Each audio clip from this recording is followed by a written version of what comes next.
Very good morning, dear students. Class 12 students. Today we are going to discuss the topic diseased partners executor account and diseased partners capital account as well. So in the last video we have already studied about the diseased partners capital account and as well as about the profit and loss account, about the share of goodwill. So here we are also going to study about the diseased partners executor account, how diseased partners capital will be transferred to his executor and how it will be paid. Today I am going to discuss a question about question number 72. You can see that question in your screen. L, M and N were partners sharing profit in the losses ratio 5:3:2. So there are three partner, you can see L, M, N, तीन partner है बेटा and इनका जो profit sharing ratio है that was 5:3:2. तो how can you right 5/10, 3/10 and 2/10. And after that their balance sheet is given on 1st April 2019. N died. किसकी death हो रही है बेटा? N की. N died on 5th November. अब देखो ये वही क्वेश्चन आ गया जिसके बारे में हमेशा कहते थे सर अगर जो है बिटवीन द डे या बिटवीन द मंथ हो गया तब क्या करेंगे? अगर मंथ के आखिरी में हुआ मंथ के शुरू में तो मंथ पूरा कैलकुलेट करेंगे. 5 नवंबर को हो गया, 13 नवंबर को हो गया तो प्रॉब्लम है ना. चलिए उसी की बात यहां भी कर लेते हैं.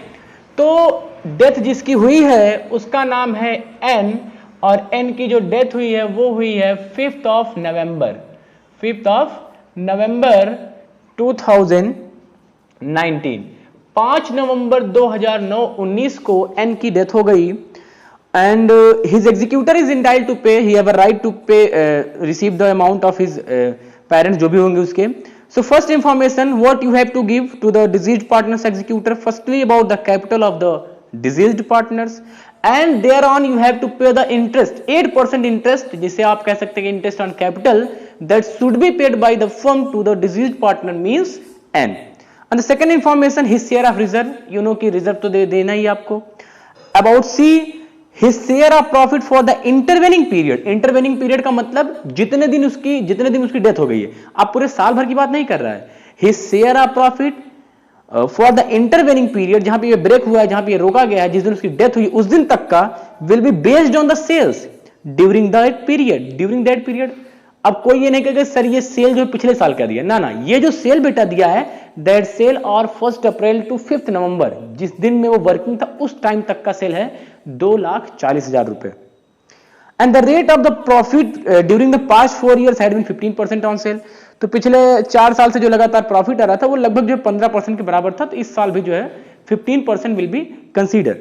The fourth information about the goodwill according to his share of profit to be calculated by taking 3 times the amount of the average profit of the last 4 year less 25%. उसमें से 25% कम करके आपको जो है उसका थ्रिक लगाना मीन 3 टाइम्स करेंगे तो आपका जो है गुडविल आ जाएगा. The profit of the previous year 16, 17, 18. So profits जो है गिवन है क्वेश्चन में, यू कैन सी जो बेटा प्रॉफिट गिवन है वो आपका है 2016 का है 10,500. 2017 का है आपका 12,000, आप देख रहे होंगे, देख पा रहे हैं. 2018 का है 12,500 एंड 2019 का है 13,000. ओके स्टूडेंट ये चीज ध्यान रखिएगा, आपको गुडविल का कैलकुलेशन करना है. The investment were sold at par. Investment को उसके फेस वैल्यू मीन जितनी उसकी कीमत थी उतने में बेच दिया गया and that amount are paying to the deceased partners. किसको पे कर दिया गया? डिजीज्ड पार्टनर्स को. तो जो भी उसका इन्वेस्टमेंट बेचने के बाद जो पैसा आएगा that will be pay to the deceased partners. Okay students आ जाओ बेटा स्क्रीन पे आ जाओ, फटाफट स्टार्ट करते हैं question. There are 3 partners L, M, N. 3 partners हैं. Profit sharing ratio 5/10, 3/10, 2/10. N जो कि रिटायर हो रहा है. चूंकि इस क्वेश्चन में एन के डेथ के बाद एन की डेथ हो रही है, किस दिन हो रही है? 5 नवंबर 2019. तो ये बताओ बेटा अगर मैं 1 अप्रैल 2019 से लेकर के 5th ऑफ नवंबर 2019 की बात करूं तो कितना दिन बनेगा? चूंकि ये मंथ में कैलकुलेट नहीं हो सकता, ये डेज में होना चाहिए. तो आप कैलकुलेट करेंगे इसको, कुछ महीना 30 का होता है, कुछ 31 का होता है, कुछ उसमें जो है आगे पीछे आप करके देखेंगे तो ये टोटल 119 डेज आएगा, मतलब 219 दिन आएगा. जितने दिन वो फर्म में वर्किंग था। That profit is given for the calculation of goodwill and for the profit.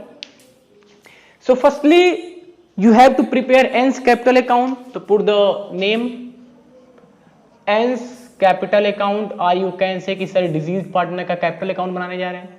First of all you have to pay the capital that are credited in the balance sheet, that was 20,000, you can C by balance BD 20,000 रुपए जो है वो यन का capital है, इस तरीके से 20,000।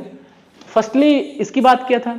Second में बात किया था his share of reserve, so bye general reserve,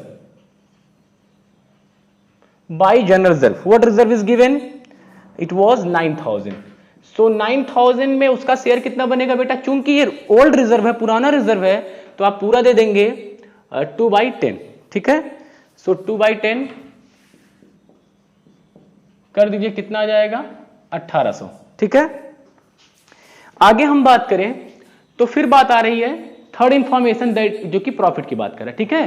profit के लिए क्वेश्चन में बोला है कि profit will be based on sale, and sale का कितना percent, 15% for intervening period, means till the date of death, ठीक है। ये देखिए मैं फिर से एक बार रीड कर देता हूं question. Till the date of death आपका बोल रहा है, इसमें 15/100 आप करेंगे। सो सेल्स गिवन है 2,40,000। क्वेश्चन मैंने आपको बताया, एक बार कहिए तो अब मैं रीड कर दूं कि good his share of profit for the intervening period will be based on the sales during the period which were calculated 2,40,000 and the rate of the profit of the last 4 years that was 15%, ठीक है। सो 15% कर लीजिए आप, 15/100 आप करेंगे इसको, तो ये आपका आ जाएगा 36,000। ये 36,000 प्रॉफिट फॉर द ईयर और for the till the date of death, मतलब जिसमें उसकी डेथ उस दिन तक का है, तो आप कहेंगे नहीं sir, the profit till the date of death. So N's share of profit, N's share of profit, N का प्रॉफिट कितना बनेगा आप बताइए। सर 36,000 रुपए का 2/10 कर देंगे तो 7,200 आ जाएगा, 7,200 रुपए, ठीक है। क्या लिखेंगे, बाय पीएल सस्पेंस अकाउंट 7,200। कुछ स्टूडेंट के दिमाग में आ रहा होगा कि क्या सर गेनिंग वाला फार्मूला नहीं लगेगा। बेटा गेनिंग वाला फार्मूला यहां पे लगता, मैं पीएल सस्पेंस की नाम नहीं लेता, कब, जब न्यू रेशियो भी गिवन होता और आप गेनिंग निकाले होते, ठीक है, बट आप यहां पे नहीं कर सकते। चलिए तो 7,200 हो गया। अब हम बात करेंगे गुडविल की। गुडविल के लिए क्या बोला है कि गुडविल विल बी कैलकुलेटेड, देखो एवरेज प्रॉफिट लेस 25%, इसका क्या करना है, 3 टाइम्स करना है, ठीक है। Average profit of the last 4 year less 25% into 3, मतलब उसका 3 टाइम्स करना है। यही आपका जो है क्वेश्चन में गिवन है, या मैंने आपको दिखाया था, आप क्वेश्चन फिर से देख सकते हैं, बुक जिसके पास वो भी देख सकता है। तो एवरेज प्रॉफिट निकालिए। अगर बेटा आप इसको टोटलाइज करेंगे तो ये आपका हो जाएगा 12 ये आपका 48,000, कितना हो जाएगा 48,000। अगर आप एपी निकालेंगे, एवरेज प्रॉफिट निकालेंगे, तो 48,000 का 4, ठीक है, कितना आ जाएगा 12,000, ठीक है। तो 12,000 आपका एवरेज प्रॉफिट हो गया। इसका पहले 25% लेस कर दीजिए, तो 3,000 आपका लेस हो जाएगा, इंटू 3 करना है, तो 9,000 इंटू 3, ये लेस करना था 25% ना, इस वजह से यहां आपका आ गया 27,000। Total goodwill of the firm at the time of disease partner 27,000। Now young, देखो यंग की डेथ हुई है, तो यंग शेयर ऑफ गुडविल, यन की गुडविल कितनी बनेगी आप बताओ कितनी बनेगी। सर 27,000 का वही उसका रेशियो 2/10, कई बार बोला हूं कि प्रॉफिट का तो केस है नहीं, आपको टाइम पीरियड ध्यान देना है। यहां पे आप सीधे 2/10 कर देंगे, हो जाएगा ये 5400 रुपए। कितना? 5400।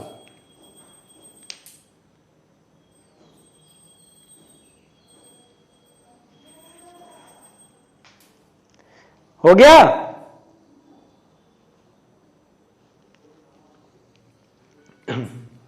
हाँ बेटा, कितना हो जाएगा? 5400। अब 5400 के बाद आपको क्या निकालना है? ये 5400 किस रेशियो में दिया जाएगा? गेनिंग रेशियो में। चूंकि क्वेश्चन में जो है इसके शेयर के बारे में कोई इंफॉर्मेशन नहीं है, तो यही आपका न्यू रेशियो हो जाएगा 5:3। ये तो कई बार बताया गया है। और यही आपका क्या हो जाएगा? Gaining ratio. So you need not to calculate gaining ratio. 5/3 मतलब 5/8, 3/8। तो अगर मैं इसी का कर दूं 5/8 एंड 3/8, तो 5400 रुपए का 5/8 और 5400 रुपए का 3/8। ठीक है? 5400 रुपए का 5/8 कौन देगा? बाई एल्स कैपिटल गेन कर रहे हैं वो, इस वजह से 5400 रुपए का 5/8 बाई एम्स कैपिटल, इसी 5400 रुपए का 3/8। ठीक है, कर लीजिएगा आप इसका कैलकुलेशन। लेकिन ये जान लीजिए कि यहां पे इन दोनों के फेवर पे आपको कितना रखना है? 5400 रुपए। इसको कर लीजिएगा, थोड़ा सा कैलकुलेशन में टाइम लगेगा, आपका वीडियो लंबा हो जाएगा। 5400 का 5/8 और 5400 का 3/8, जितना भी आप करेंगे इनके भी फेवर में कुछ जाएगा, इनके भी फेवर में कुछ जाएगा, लेकिन दोनों कितने के बराबर जाएगा? 5400 से ज्यादा नहीं होगा वो, क्योंकि आप 5400 को डिवाइड कर रहे हैं। तो 5400 का 5/8, 5400 का 3/8 कर लीजिएगा। ठीक है, जितना एल वाले में हो एल में रख दीजिए, जितना एन में हो एन में। लेकिन ध्यान रखेंगे ये दोनों रखेंगे आप, ये दोनों कितना हो जाएगा? 5400 रुपए। ठीक है, इसके बाद हम सारी चीजें तो हो चुकी हैं। क्या सर कुछ छूट रहा है? बेटा एक चीज छूट रहा है, और वो है आपका इंटरेस्ट ऑन कैपिटल। क्या देना है आपको? Interest on capital. क्वेश्चन के हिसाब से इंटरेस्ट ऑन कैपिटल आपको पे करना, वो भी कितना %? 8%। ये पहले ही इंफॉर्मेशन में था, शायद हम लोगों ने उसको स्किप कर दिया। So interest on capital equal to, उनका कैपिटल कितना है? 20,000 इंटू परसेंटेज कितना था? 8/100। तो 8% ये बात हुई थी कि जो भी फॉर्म में वर्किंग होगा उसको 8% हम क्या देंगे? इंटरेस्ट ऑन कैपिटल देंगे। लेकिन जब आप पूरे साल फर्म में काम करेंगे तब ना। आपकी डेट नवंबर में हो गई, मतलब आप कितने दिन हमारे यहाँ वर्किंग में थे? आप हमारे यहाँ वर्किंग थे 219 दिन। पूरे साल भर में कितना महीना होता है? सॉरी, कितने डेज होते हैं? 365। तो 219/365 कर देंगे। आप देख सकते हैं हिंट में इंफॉर्मेशन है, अगर आप चाहें तो कर सकते हैं कैलकुलेटर से। 960 रुपए आएगा किसका? इंटरेस्ट ऑन कैपिटल का। ये भी बैलेंस आप यहां पे रख देंगे बाय इंटरेस्ट ऑन कैपिटल, 960 रुपए। ठीक है, इसके बाद और कोई इंफॉर्मेशन, कोई अमाउंट आपको देना नहीं है, आप टोटलाइज कर देंगे। ठीक है, टोटलाइज कर दीजिएगा बेटा, आपका आंसर आ जाएगा 35,360। टोटल कर लीजिएगा, कोई कहीं कंफ्यूजन नहीं है। ये पूरा पैसा ना तो कैश, ना तो लोन, ना तो कुछ, सीधे सीधे डिजीज पार्टनर से उसके एग्जीक्यूटर में to N's executor account, to N's executor account 35,360। 35,360 पूरा ट्रांसफर कर देंगे। 35,360। Now you are going to prepare a deceased partners executor account. So here ANS capital account, sorry, ANS executor account, executor account, N के capital में 2N executor, तो N executor में by N's capital, by N's capital account. कितना बेटा? 35,360 रुपए। क्या कोई doubt है किसी को? 35,360। चलिए ठीक, पर्टिकुलर यहां, पर्टिकुलर यहां। क्वेश्चन के हिसाब से last information, the investment were sold at par. Investment were sold at par, investment को सेल करना है। इन्वेस्टमेंट कितने का है? 12,000 का है। तो 12,000 का इन्वेस्टमेंट आपको सेल करना एट पार, मतलब 12,000 रुपए में। Sold at par and his executor were paid out, पूरे तरीके से आपको पे करना है। तो 12,000 sorry the investment which were sold at par and the executor paid out, तो 12,000 रुपए के इन्वेस्टमेंट आप सेल करके वही पेमेंट आप किसको कर देंगे, किसको कर देंगे, एग्जीक्यूटर को कर देंगे। कुछ स्टूडेंट के दिमाग में आ रहा है कि क्या सर हमें पूरा पेमेंट करना है? अगर आपने बैलेंस शीट देखी होगी बेटा तो उसमें 8,000 ही अंदर कैश अवेलेबल है, तो वो 8,000 रुपए भी अगर ले लेंगे आप तो पूरा पेमेंट नहीं हो पाएगा, क्योंकि इन्वेस्टमेंट कितने में बिक रहा है, 12,000 रुपए में।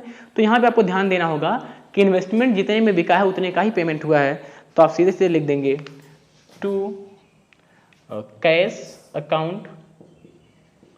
इन्वेस्टमेंट नहीं लिखेंगे, ये चीज ध्यान रखिएगा, पहले इन्वेस्टमेंट कैश में बिका है फिर कैश का पेमेंट हुआ है। ऐसा नहीं करेंगे आप कि नहीं सर हमने, जैसे कुछ क्वेश्चन में हुआ था सीधे सीधे फर्नीचर लिख दिया गया था, यहाँ फर्नीचर नहीं लिखा जाएगा। क्यों? क्योंकि एग्जीक्यूटर कैश ले रहा है, इन्वेस्टमेंट नहीं ले रहा है। इन्वेस्टमेंट पहले आपने बेच दिया, जब आप इन्वेस्टमेंट बेचेंगे cash account debit to investment होगा, क्या होगा, cash is coming investment is going out, तो cash account debit to investment and after that N executor account debit to cash.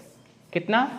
12,000 and the remaining balance which are not paid till now that will be transferred to his loan account to N's executor loan account। कितना हो जाएगा बेटा, इसमें से minus कर देंगे 23,360 रुपए। ठीक है, यही सेम अमाउंट आप यहां रख लेंगे। कुछ स्टूडेंट के माइंड में सर जर्नल एंट्री की बात किया था, अरे मेरा बच्चा ये बताओ लेजर पहले था या जर्नल एंट्री? जर्नल एंट्री आप बना सकते हो, क्या एंट्री जाएगी देखो फटाफट, एंस कैपिटल ऊपर है, इधर का सब किधर जाएगा, सब ये ऊपर जाएगा ना, लेजर का रूल, ये बैलेंस हो जाएगा नहीं, सीधे सीधे आ जाएगा अकाउंट में।